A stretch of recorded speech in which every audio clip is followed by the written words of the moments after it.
You know the saying, go against the best, die with the rest. A Russian captain decided to test that one this morning. 6 hours ago, a sanctioned Russian oil tanker pushed into the Gulf of Finland with a Russian warship leading the escort. The sanctions they are now breaking were written in Washington. Washington takes that kind of thing personally. And the French frigate that was supposed to stop it just turned around and went home. The Russian captain laughs. He believes Europe has surrendered. He is correct about Europe. Americans do not surrender. 2 weeks ago, a Russian Shadow Fleet tanker was boarded in these same waters. French customs seized 100,000 barrels of sanctioned crude. Moscow lost its mind on live television. Then, Moscow made an announcement. Russian Shadow Fleet tankers would now sail with armed Russian Navy escorts. The message was simple. Try to board our tankers again and find out what a missile corvette thinks about that. Europe's response was exactly what you would expect from a continent that takes 6 months to agree on a lunch menu. Finland grounded its border helicopters. Estonia kept its patrol boats tied to the dock. Sweden watched from 40 miles away through binoculars while writing condemnation letter. And France, the country that was supposed to enforce the sanctions, recalled its frigate before it even made visual contact. Europe did not just blink. Europe closed both eyes, rolled over, and didn't even ask Moscow to buy dinner first. Moscow celebrated. The first escort run went perfectly. Nobody stopped them. Nobody even tried. Russia declared the sanctions are now broken. For about 90 minutes, Russia was right. Captain second rank Viktor Orlov stands on the bridge of the Russian corvette Stoiki. He is having the finest morning of his naval career. His ship is a Staragushchi-class corvette, anti-ship missiles, a 100mm deck cannon, and enough point defense systems to make any helicopter pilot rethink his retirement plan. Behind him, the tanker Ust-Luga Star follows at 8 knots. She is carrying 700,000 barrels of sanctioned Russian crude oil. She is worth roughly $100 million in cargo alone. And right now, she is sailing through NATO waters like she is a VIP. Orlov has already radioed Baltijsk Naval Base twice. Both times, the same 2 words. Mission nominal. He checks his radar display. Finnish Coast Guard cutter, 18 miles north, sitting still. Swedish corvette, 42 miles west, also sitting still. French frigate, gone. Turned south 3 hours ago. The entire European naval response to Russia's little dare is a collection of ships that are either parked, retreating, or deeply hoping someone else handles this. Orlov sips his tea. He is already planning the dinner he will have when they clear the Danish Straits. He is already rehearsing how he will describe this mission to his admiral. He is not thinking about what sits 30 meters below his keel.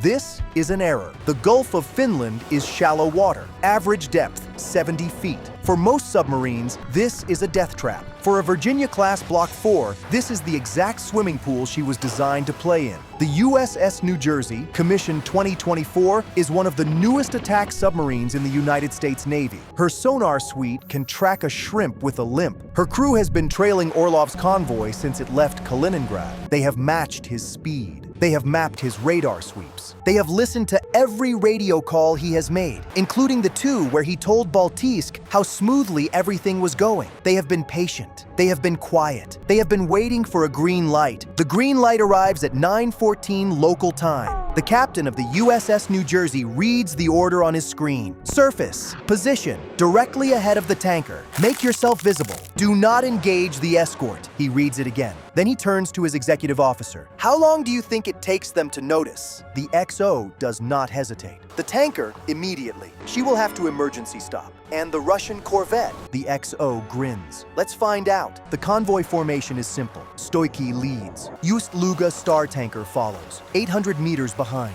Orlov keeps his corvette out front because threats come from the front. Surface ships, aircraft, patrol boats. He watches forward. He watches port. He watches starboard. He does not watch directly beneath the tanker's bow. Nobody watches there. Nothing comes from there. Except today. The ballast tanks blow. 7,900 tons of American steel rises from the Baltic like something the ocean has been keeping as a secret. Water pours off the black hull. The sail breaks the surface. The American flag catches the wind. The submarine sits 300 meters ahead of the tanker. dead center of her course line, not moving. The Ust-Luga Stars bridge erupts in alarms. The tanker captain slams engines to full reverse. 700,000 barrels of crude oil do not stop on command. The tanker groans. The tanker shudders. The tanker stops. Orlov does not notice. The Stoichi keeps sailing forward at 8 knots. His radar operator is looking ahead. His sonar operator is looking ahead. His entire bridge crew is looking ahead. Nobody is looking behind. Tanker wants to be safe, so they will stay close, is their thinking. 800 meters becomes 1,000.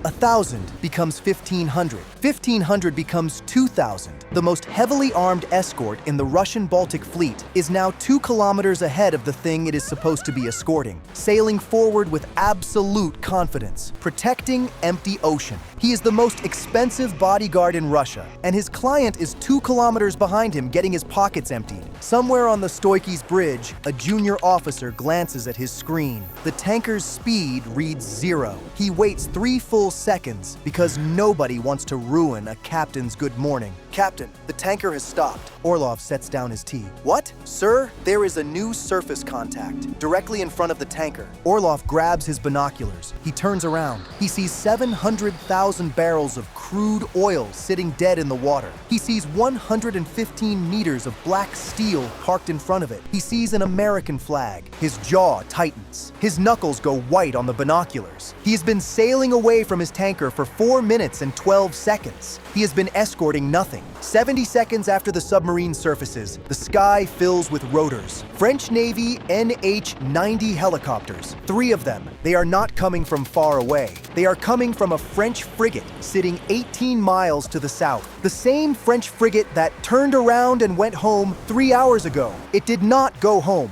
It repositioned. It was waiting. Orlov watches the helicopters scream past his bridge without a single acknowledgement. They do not slow down. They do not hail him. He is not relevant to their operation. They are not afraid of him. They fly directly to the tanker. Then the radio crackles. Channel 16, the International Maritime Emergency Frequency. Every vessel in the Gulf of Finland is listening. Every Coast Guard station from Helsinki to Tallinn. Every fishing trawler. Every naval attaché with a radio. The voice is American. It is warm. It is polite. It is the voice of a man who has been awake for 3 days and is somehow still in a better mood than anyone on the Stoichi. Stoichi, this is USS New Jersey. Just checking in. How is the escort going? Is your asset secure? A pause. Oh, guess not. Another pause. French authorities will be boarding Ust-Luga Star momentarily. We recommend you hold your current position and enjoy the morning. We'll be here a while. That is the transmission. That is all of it. Calm. Friendly, delivered on an open frequency monitored by every vessel, every base, and every intelligence service in Northern Europe. A United States submarine just asked a Russian warship captain on a public channel how his escort was going while his tanker sat dead in the water behind him with French helicopters circling overhead. Inside the Stoichi, nobody speaks. Orlov turns his ship around. He brings the Stoichi back toward the tanker. He stops 400 meters from the USS New Jersey. He cannot get closer. The submarine is parked between him and the tanker like a traffic cone that happens to carry Tomahawk cruise missiles. The French boarding takes 93 minutes. For 93 minutes, Orlov and his crew stare at an American flag 400 feet away. For 93 minutes, French sailors walk freely across the deck of the ship he was ordered to protect. For 93 minutes, his radio stays silent because anything he says on that channel will be recorded, transcribed, and quoted in every European newspaper by dinner. He says nothing. This is the only smart decision he makes all day. The French declare the Ust-Luga Star in violation of EU sanctions. They seize the cargo. They redirect the tanker to a French port under escort. Orlov watches the tanker, his mission, his commendation dinner turn west under a French flag. He radios Baltisk Naval Base. The report is no longer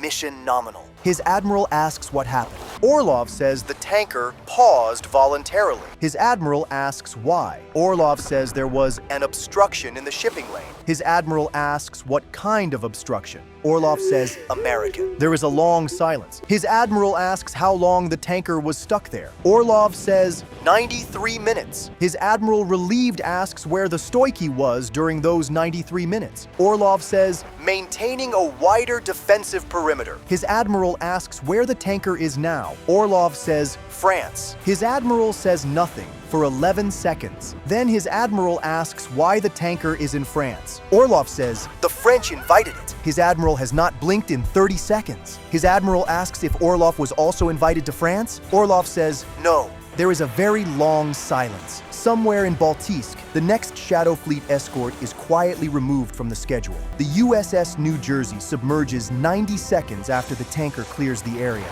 She slips beneath the surface without a sound. No radar trace, no thermal wake, just Baltic water closing over black steel. She was there, now she is not. And every Russian captain in the Baltic will spend the rest of his career wondering if she still is. That is why you do not break sanctions written by USA.